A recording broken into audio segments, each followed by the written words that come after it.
Hi guys, welcome back to Creep Designs by Twitch, or if you're new here, welcome. Today I'm working on my piece for the Ugly Duckling challenge. It is hosted by Cory from Desert DIY, of course. Thank you, Cory, for hosting it again. If you are not familiar with Cory from Desert DIY, make sure you look in the description for the link to her channel. She does absolutely knockout work and is a wonderful human, so go check her out. So I'll turn you around and show you the pieces that I'm working on. Okay, so here we have two old chairs that my neighbour gave me. Not my immediate neighbour, but like two houses over.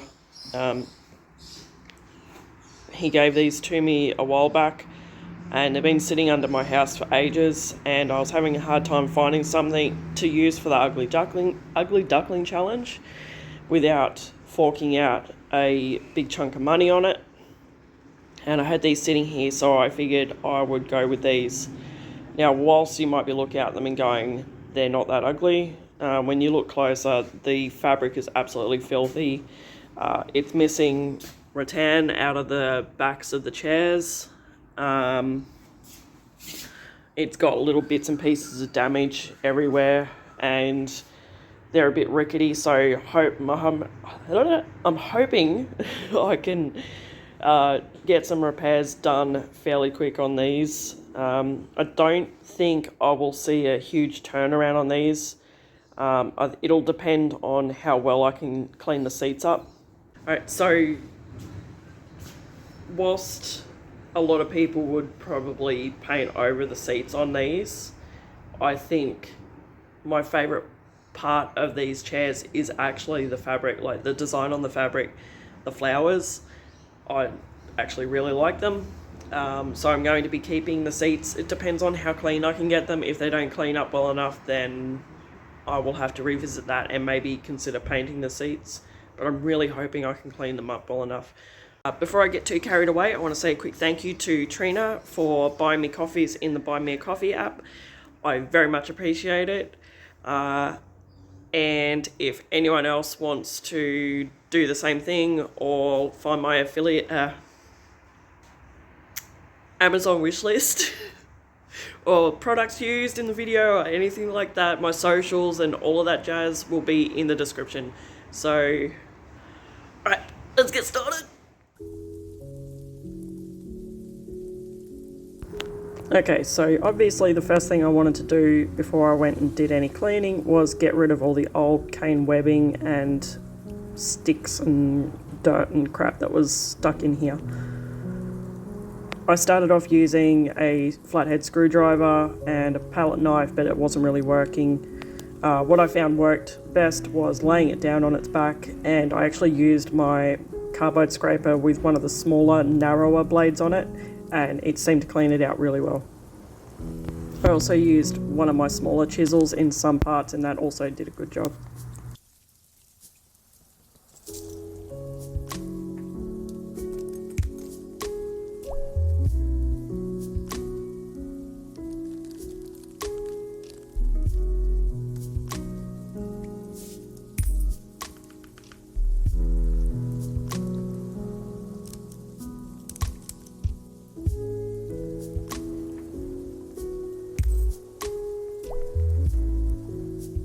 I also did a couple of quick repairs just to try and firm things up a bit and stop it from being so rickety.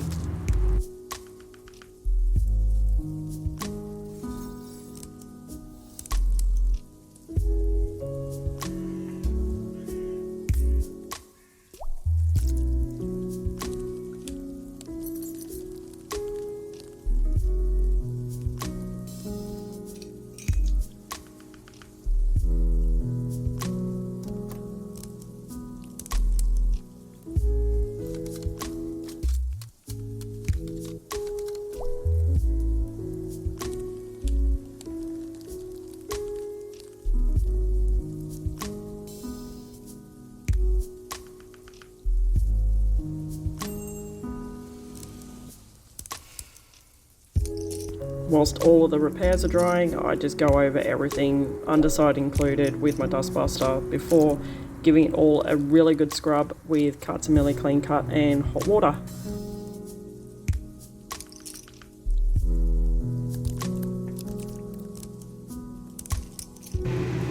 Okay, so I've just given the seats of these a really good old sucking with the dustbuster, and they've come up really well, and I haven't even like washed them yet.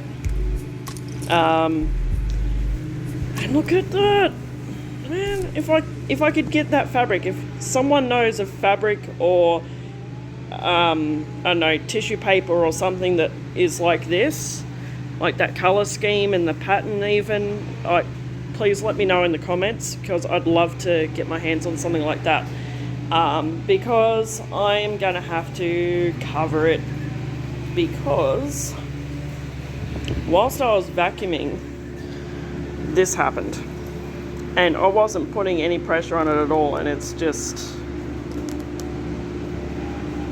falling apart. Like, I dug my finger into part of it and it just obliterated and fell apart. And so I'm not going to touch it any more than that. I'm going to wash it still, because I don't want to leave it like that. But I am going to be covering it with a different fabric. So very much bummed out about not being able to leave it like that, but it is what it is, and we have to just get on and make do. But wait, that's not the fabric. Alright, no, the fabric I want to use isn't here, it's at home, but I will bring it with me, but we'll keep cracking on with this, and I'll get these cleaned up and go from there. So I went home, and turns out I've actually got more fabric than what I thought. I was originally thinking that I would go with this one, but I didn't remember it being quite so like turquoise or aqua blue. It's a lot more green in person than what it's showing up on camera. And then I was thinking maybe I'd do that one, and I was like, oh, I don't know. But then I also had this is left over from what are now my dining table chairs, and I've got enough of that I can use that, so that's what I'm going to go for. The reason I'm going for something more subtle instead of something with a pattern on it is because the chairs have this detail in the top that I want to stand out, and it's going to have the rattan, so I want it to be, I think, a bit more subtle. And of course I'm going to try and stain these. I'm not going to try and get the stain perfect, it's going to be rough, but we'll see how we go. If it looks crap, I'll paint it. But anyway, that is the one I'm going for. But first, rattan.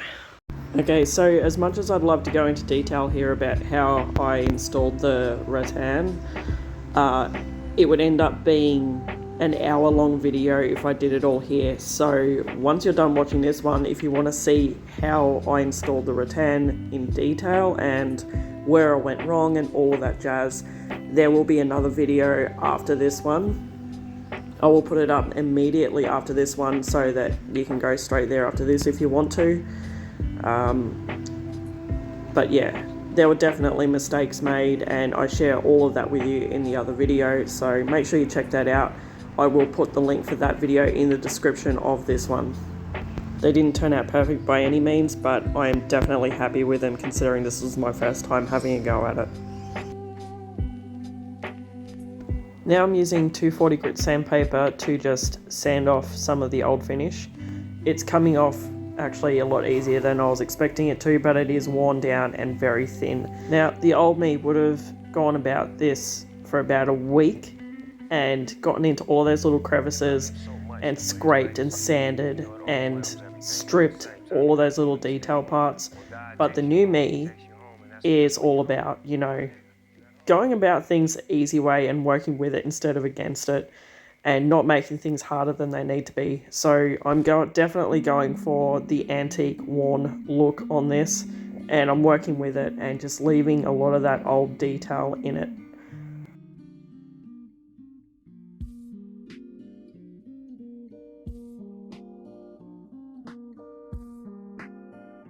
I am using Millie washed away stain in the colour Cuttlefish, and to apply it I'm using my Eco brush. Now as I apply this, it is probably going to look like a bit of a dog's breakfast, but please just trust the process. It'll work, trust me.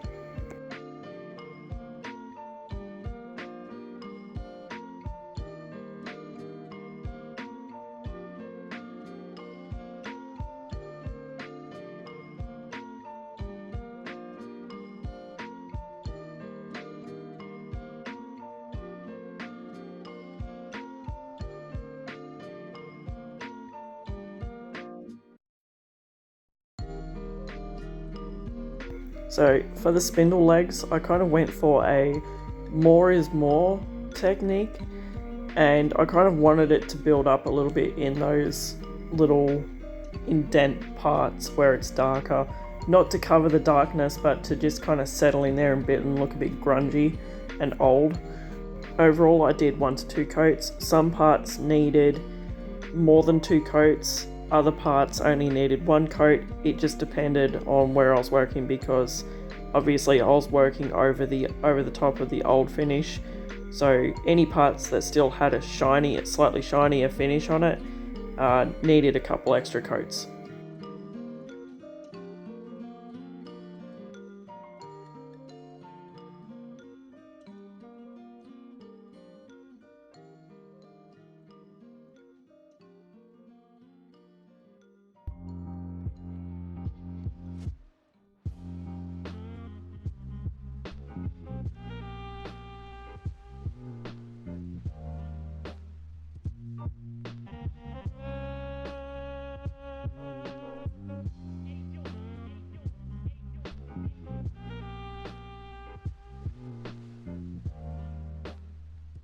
Now that my stain is dry, I'm using sleek tape to tape off the cane webbing, including the bamboo stakes, so that I can get it ready for painting.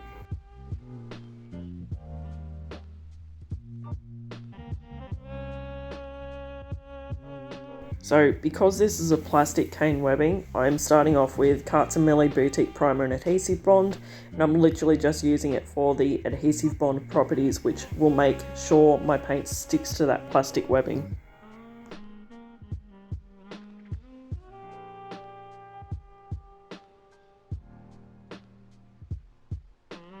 Now I'm going over that with Millie Boutique Mineral Paint in the colour Guyra Snow.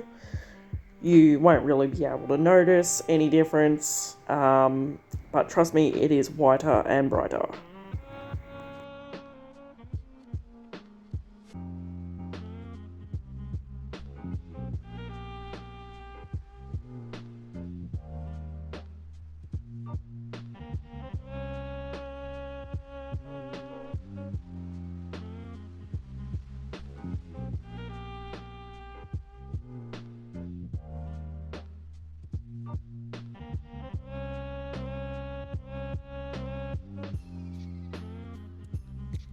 Now that I've got it nice and white, it's a little too white for me, so I'm using Millie washed away stain in the colour Coffs Jetty to kind of antique it up a bit.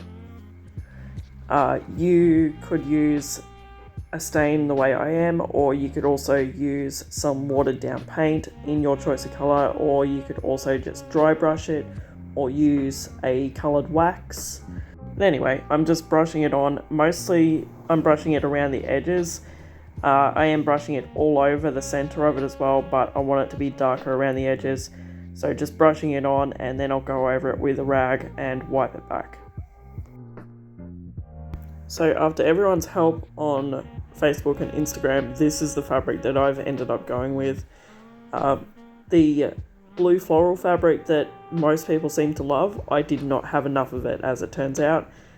Same with that plain kind of beige coloured fabric I was going to use, did not have enough. So it was either this one or the bluey green striped one, and I decided that this one would probably be the easier seller. Okay, so before I start attaching this piece of fabric, I just want to explain a couple of things real quick.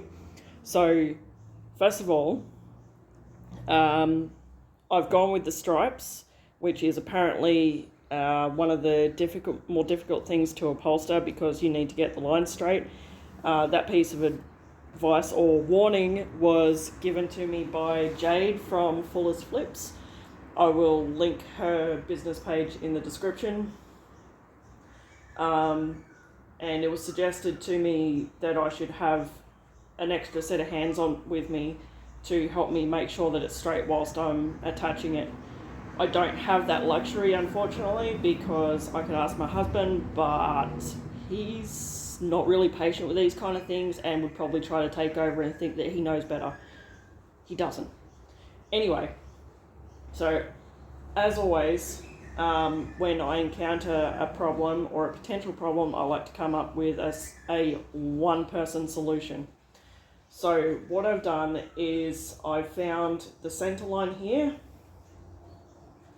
and I've placed a piece. You can't see this piece of tape, but there is a piece of tape back here that also has the center line on it to mark the center of this part, and I've got this piece of tape here that marks the center line of the front. So front, back, and with the back of the chair.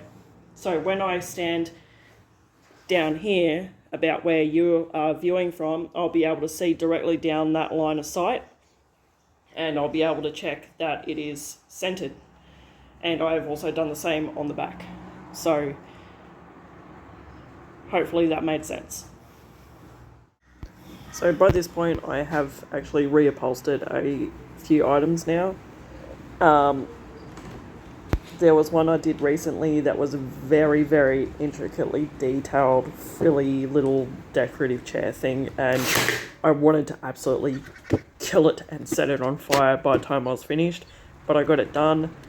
I'm of course by no means a professional, but I've definitely worked out a solid way of getting the job done by now, and it's getting easier and easier to do, and I'm getting more confident with it. So come at me in the comments if you really want to for my technique, but this is what works for me, and the end result is better than what I could have expected. I won't really go into great detail with how I managed to achieve this. If anyone is actually interested, if I come across something like this again in the future, I will definitely do a detailed video just on how I reupholster these chairs. But there are definitely people out there, professional people, who would probably be better people to look at for how to do something like this. This is just me figuring things out as I go. But anyway, I'm going to shut up now and just let you enjoy watching this get done.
But just in case you forgot how ratty they looked before, check it out. I am so happy with how they turned out. I wasn't expecting them to look this good. I mean, I think they look good. Other people probably won't like them, but I think they are spot on, and I love them. So I'm going to say a huge thank you to Cory from Desert DIY for hosting this challenge once again. It's, as always, it is huge fun. I love doing these challenges. Don't forget to go and watch the full playlist if you're not already on the playlist, and support everyone in the challenge. There's going to be some amazing work out there. Don't forget to check the description in the video for everything used in this video or everything mentioned. And thank you so much for watching, and I'll see you next time.